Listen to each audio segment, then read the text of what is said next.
Alô, amigos, estamos mais uma vez de volta com Orson Carrara para responder perguntas em torno da doutrina espírita. E eu estou aqui há vários programas perguntando e o Orson não me responde. Afinal de contas, Orson, o que é o espiritismo? Que alegria, né, meus amigos, poder conversar. Esse programa que já andou várias semanas tem nos dado muitas alegrias nas reflexões que a pergunta proporciona. O que é o Espiritismo? Vamos continuar, Cid. Vamos ver se a gente te convence. Orson, nós deixamos o rabinho meio solto do programa passado. Verdade. E, sem citar nomes, eu gostaria que você desse a sua opinião, fizesse o seu comentário doutrinário em torno de alguns médiuns que não são necessariamente assim modelos de conduta e até ao contrário, até chegam a tentar contra a moral. E mais do que isso, além desse aspecto negativo, exigem ou esperam ou insinuam que os seus préstimos precisam ser remunerados. Qual o seu posicionamento, Orson, em relação a esses sensitivos que realmente têm o dom de curar, nasceram com esta possibilidade de auxiliar os espíritos na tarefa da cura, mas cujo comportamento não é assim muito adequado, chegando até a comprometer, quando se dizem espíritas, a nossa doutrina. Qual é a sua opinião a esse respeito, Orson? Esse pessoal, mesmo com a moral não muito elevada, realmente tem uma mediunidade ostensiva autêntica? A opinião, Sidney, não é minha, pessoal, mas é a opinião que eu compartilho, é a opinião que eu aceito e faço adesão plena. É a orientação que está na Codificação Espírita de Allan Kardec, que fala com muita clareza, tanto em O Evangelho segundo o Espiritismo, quanto em O Livro dos Médiuns, sobre a tarefa dos médiuns.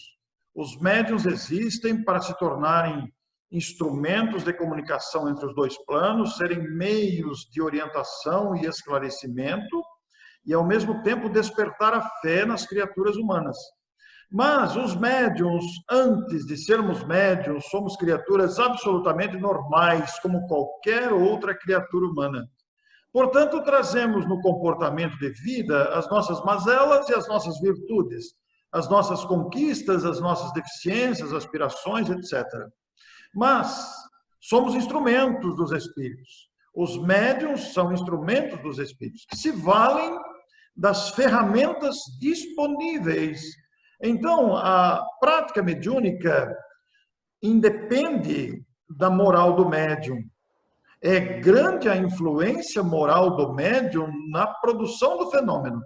Por exemplo, pessoas desonestas, pessoas inescrupulosas, de índole desonesta ou de índole inescrupulosa, vão influir no fenômeno com desonestidade, com ausência de escrúpulos, muitas vezes fazendo-se instrumentos de exploração do próximo.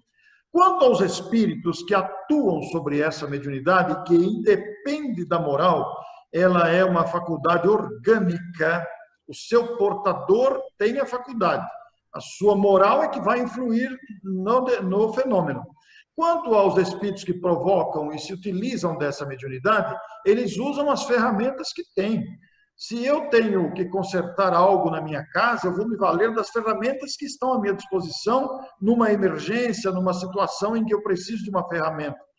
E os espíritos fazem o mesmo. Na falta de algo para atuar, eles vão usar o que eles têm. Agora, não é correto que se cobre pela mediunidade. A mediunidade é uma faculdade humana destinada a auxiliar as criaturas humanas. Fazer-se dela instrumento de exploração ou meio de vida está completamente incoerente, incompatível com a proposta do Espiritismo e com o próprio Evangelho de Jesus. Porque a mediunidade não é profissão, não é meio de vida, ela é um instrumento para auxiliar o próximo. O médium vai ter a sua profissão normal, como qualquer pessoa, vai ter o seu ganha-pão, como qualquer outra pessoa, mas na prática mediúnica deverá agir graciosamente, com o interesse de ajudar as criaturas, com o desprendimento dos caprichos pessoais, com a renúncia a qualquer tipo de ganho, de qualquer tipo de vantagem. Mas, muitas vezes, como você terminou a sua pergunta, o fenômeno existe, ele é real. Agora, o médium que está produzindo o fenômeno, embora seja real, e beneficie as pessoas, porque o interesse dos espíritos é beneficiar as pessoas, ainda que o médium se utilize disso inescrupulosamente, a tendência com o tempo é que os espíritos abandonem esse médium, tomem lugar outros espíritos pseudo-sábios, espíritos inescrupulosos igualmente, que vão se identificar com aquele médium através do tempo, mas, embora o fenômeno seja real, muitas vezes, essa ocorrência de desonestidade vem em função da índole, da moralidade do médium. E com isso, infelizmente, com o passar do tempo, como ele atrai espíritos inescrupulosos, quando não está ali o espírito que poderia proceder à cura, ele acaba mistificando, né? Ele acaba para justificar a remuneração que recebeu, não é isso? Isso. Aí, quando o médium começa a agir com interesse próprio para receber vantagens, no começo tudo começa, vai bem, mas depois ele percebe que isso pode ser uma fonte de renda para ele, isso pode ser um instrumento de sedução de criaturas crédulas, de criaturas que confiam na sua mediunidade. Se ele não tiver a moral, a vigilância, se ele não tiver a moral cristã incorporada ao próprio comportamento, ele vai começar a despencar pela imoralidade. E aí vai deixar de receber assistência dos bons espíritos, vai atrair a presença de espíritos igualmente inescrupulosos, mentirosos e fraudulentos, e aí o fenômeno vai começar, na sua autenticidade, a rarear. E aí o médium vai começar a inventar, para justificar, você usou bem a palavra, para inventar que o fenômeno existe. É muito interessante analisar esses casos, porque nós temos vários exemplos, no Brasil e fora dele, de médiuns que despencaram em grandes problemas pessoais, inclusive com a justiça, justamente por se permitirem querer tirar ganho e exploração pessoal com a mediunidade. Eu fico imaginando, Orson, qual a razão de a espiritualidade contemplar pessoas assim de moral duvidosa com esses talentos?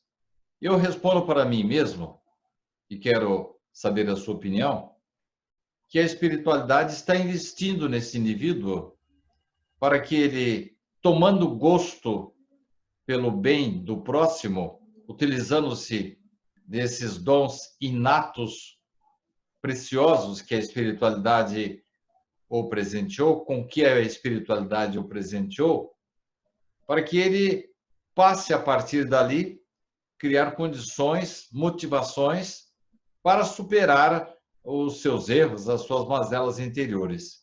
Um exemplo clássico disso, não sob o aspecto moral, mas sob o aspecto intelectual, nós temos em Francisco Cândido Xavier, que no começo era um pobre regador de alhos, mas que, com o passar do tempo, com o contato com espíritos de grande sabedoria, teve nele despertados os conhecimentos que a bagagem intelectual que ele já trazia de vidas anteriores.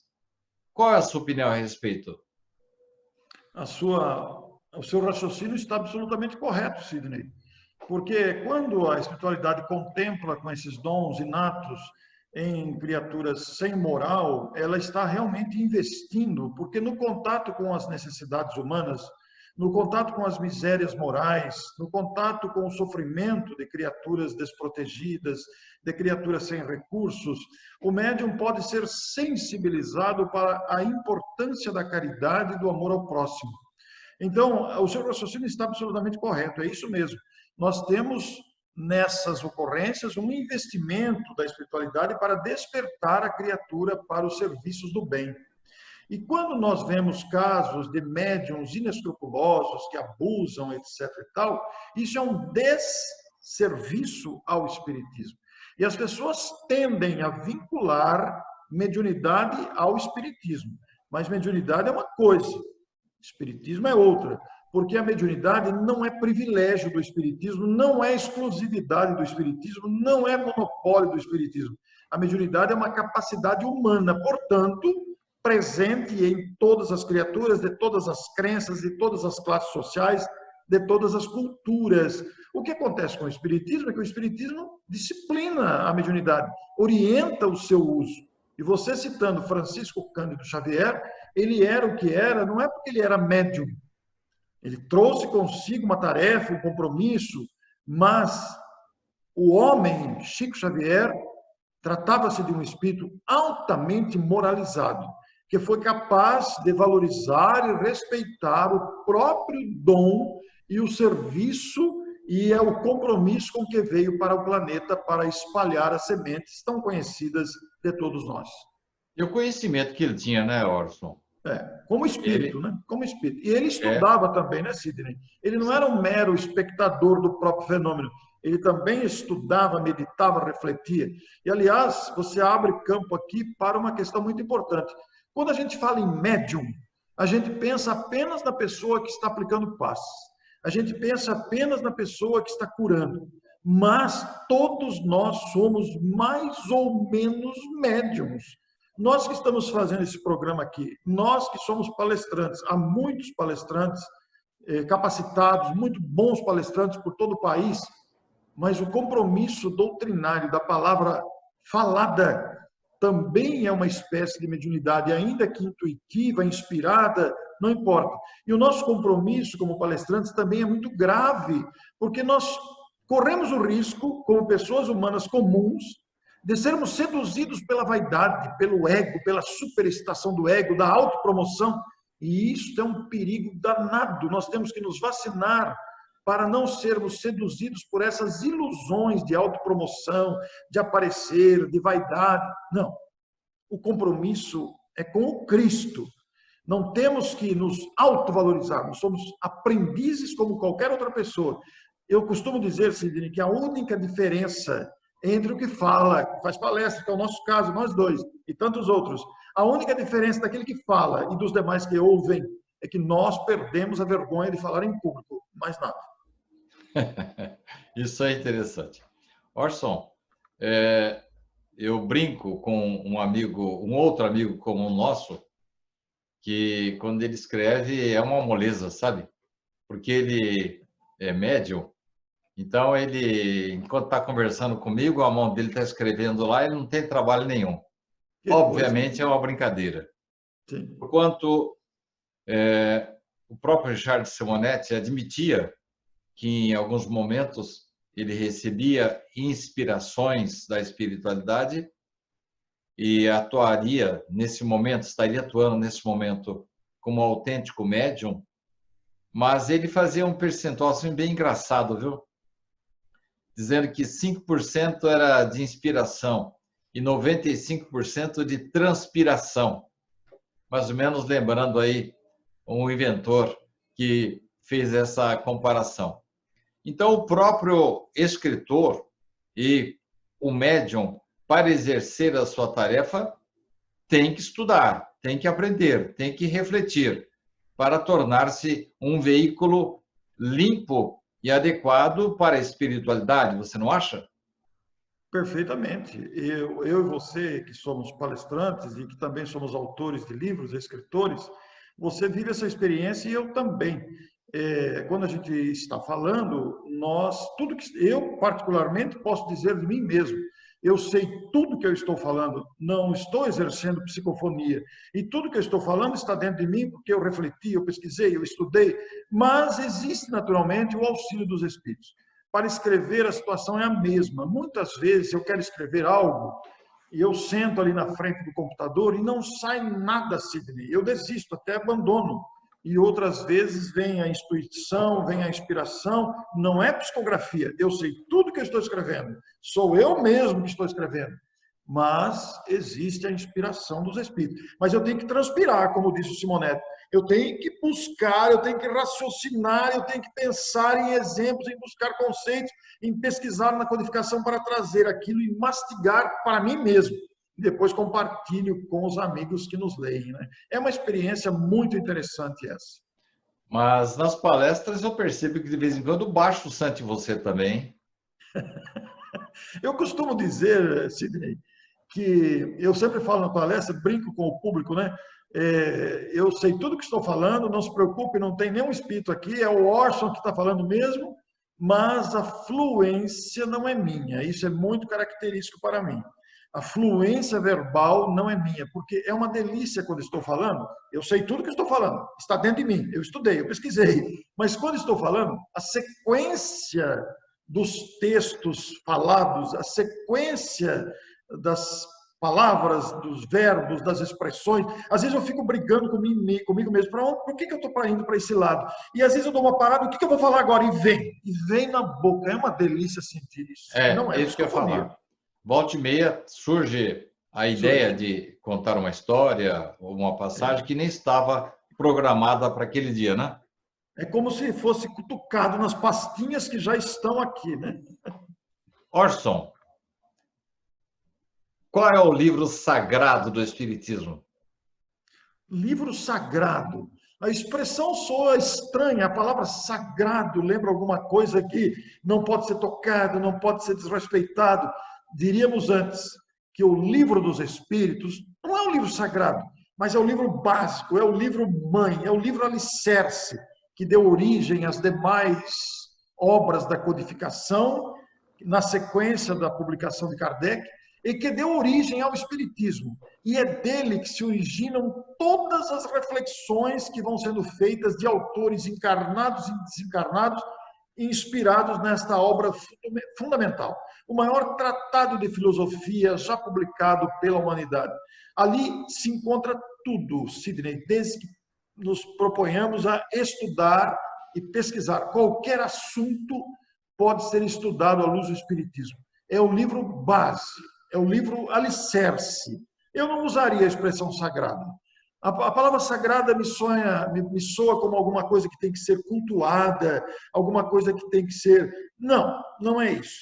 Eu usaria antes a palavra, o livro básico, a obra referência. E eu penso que o livro referência do Espiritismo, o Livro dos Espíritos. Orson, qual é o maior mandamento espírita? O mandamento espírita está bem caracterizado. Jesus nos ensinou: amai-vos uns aos outros como eu vos amei. E Allan Kardec, o organizador da doutrina espírita, não é o fundador, não é o inventor, não é o criador, é o organizador, o codificador. Estabeleceu: espíritas, amai-vos, espíritas, instruí-vos, baseando-se numa frase oferecida por um dos espíritos responsáveis da codificação espírita. Inspirado não, utilizando-se da própria frase: espíritas, amai-vos, instruí-vos. Esta é a referência básica para o mandamento a ser observado pelos espíritos: o amor e a instrução. Primeiro o amor, depois a instrução. São duas asas, Orson? São duas asas, porque instruindo-nos, adquirimos condições de alçar os voos do conhecimento. Mas com uma asa só não adianta, porque só o conhecimento pode despertar a vaidade, pode despertar pretensões descabidas. É preciso que a outra asa desse voo de plenitude e de progresso seja a asa do amor, amar as criaturas, amar a vida, amar a si mesmo, amar a Deus. Olha quanta coisa contempla. Se as duas estiverem equilibradas, nós vamos bem. Mas se uma delas faltar, não vamos a lugar nenhum. Mas eu noto, Orson, pessoas muito simples que parecem já nascerem com a divina chama do amor do peito, pessoas assim de baixa instrução, mas de um imenso amor, de uma imensa compaixão, uma empatia extraordinária, e que, com o passar do tempo, depois elas se abeberam da doutrina espírita e, tanto quanto possível o seu intelecto permite, tomam conhecimento da doutrina espírita, ainda que não profundamente, mas o esqueleto, as partes básicas, como você mencionou, ela toma conhecimento. Mas você não acha, Orson, que a pessoa se torna autêntico espírita, primeiro pela sua curiosidade filosófica? Eu entendo que o aspecto filosófico aí da doutrina é extraordinário, porque atende-nos, assim, às dúvidas mais íntimas, perguntas que não são respondidas plenamente por irmãos de outras crenças. Mas a partir do momento que você conhece a doutrina, você desenvolve o aspecto, vamos dizer, intelectual, cultural, você não se sente, a partir daí, como que motivado, até que obrigado mesmo para fazer jus ao título de espírita, a passar a cuidar do seu aspecto moral, e partindo até do princípio de Kardec, né, de que reconhece o verdadeiro espírita pela sua transformação e pelo esforço para domar as suas más inclinações. Resumindo a pergunta, Orson, algumas pessoas já nascem boas, extraordinariamente maravilhosas, e, com o passar do tempo, se interessam pela teoria. Mas o bojo doutrinário da doutrina espírita não é, assim, um impulso maravilhoso para nos despertar para a ética, para a moral, para o desbravamento do nosso interior, Orson? Perfeitamente, perfeitamente. Todo o arcabouço doutrinário teórico do Espiritismo, ele constrói gigantescas torres de crescimento espiritual. Porque tomando contato com essas verdades transcendentais, nós somos motivados a melhorar. Mas há que considerar, você citou muito bem aí no começo da sua argumentação, há que considerar que há muitas criaturas que, inclusive, são analfabetas até hoje e que carregam em si uma bondade espontânea, carregam sabedoria sem nunca terem lido nada, sem nunca terem contato intelectual com toda esta vertente de conhecimento à nossa disposição. Mas aí se aplica ao conhecimento adquirido anteriormente. Criaturas que trazem sabedoria já dentro de si, acúmulos de esforços anteriores e que agora renasceram por fatores que escapam à nossa apreciação, numa situação em que não lhes foi favorecida a cultura intelectual. Não se desenvolveram nessa área, não tiveram oportunidade, tiveram limitações variadas e algumas delas são analfabetos. Se não são analfabetos funcionais, criaturas que não tiveram oportunidades intelectuais. Todavia, carregam espontaneamente no coração essa bondade pura, esta bondade espontânea, fruto de aquisições anteriores de sabedoria, de cultura, e que agora aplicam na prática diária da bondade, no acolhimento, na espontaneidade do coração, em favor da harmonia no ambiente em que vivem, influenciando outras pessoas. Mas é verdade o que você disse, porque muitas dessas pessoas, inclusive as analfabetas, que não têm contato com os livros, vão tomando contato com a cultura espírita de ouvir, apesar de já trazerem espontaneidade em si mesmas, de ouvir comentários, de participar de palestras. Nós conhecemos vários casos de pessoas que são espíritas ou se identificam com o conhecimento espírita sem o saberem, sem darem conta que vivem espontaneamente o que o Espiritismo ensina, baseado no Evangelho. E outras que também não têm contato nenhum com o Espiritismo, que são de outras correntes religiosas, que são de outras crenças, analfabetas ou não, e que também trazem espontaneidade de amor para oferecer. Isso é fruto de aquisições anteriores. Agora, você destacou aí a grande frase, né? A grande orientação. Reconhece o verdadeiro espírita pela sua transformação moral ou pelos esforços que emprega para domar as suas más inclinações. Esse é o segredo. Esse é o detalhe de todas as considerações que estamos conversando hoje. Muito bem, Orson. Mais um programa. Agradeço muito a sua atenção. Eu vou jogar uma palhinha só para aguçar a curiosidade dos nossos telespectadores, para que eles não deixem de nos acompanhar na próxima semana. Orson, como é que o espírita vê outras religiões? Eu sei que você vai ter que responder assim brevemente, porque essa é uma pergunta que enseja uma resposta bem longa. Mas dá uma palhinha para a gente aí, Orson. O Espiritismo considera todas as religiões, todas, como escolas necessárias, importantes, fundamentais, porque toda religião deve ser respeitada. Toda religião traz em seus fundamentos a essência do amor. Os religiosos, que somos nós, das diversas vertentes e correntes, inclusive nós os espíritas, os religiosos deixamos a desejar, mas as religiões são fundamentadas no amor e cumprem um papel fundamental de esclarecimento às grandes massas humanas. E não podemos esquecer de que a espiritualização, que hoje tornou-se em voga, inclusive nos consultórios médicos, nos meios científicos, independe de termos uma religião, não é isso, Orson?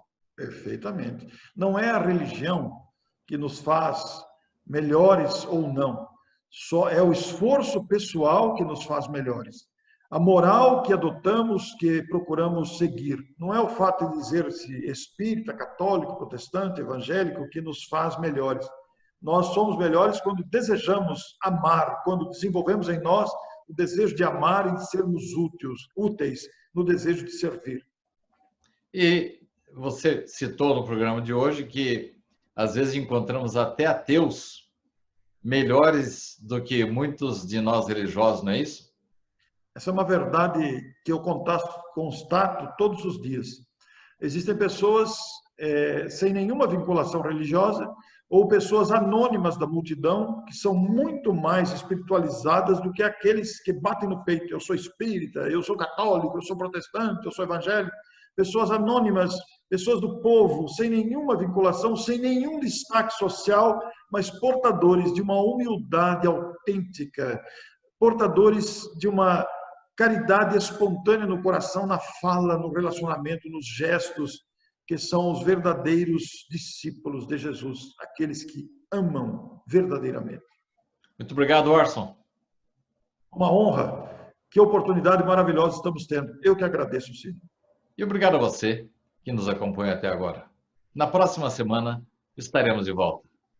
Até lá.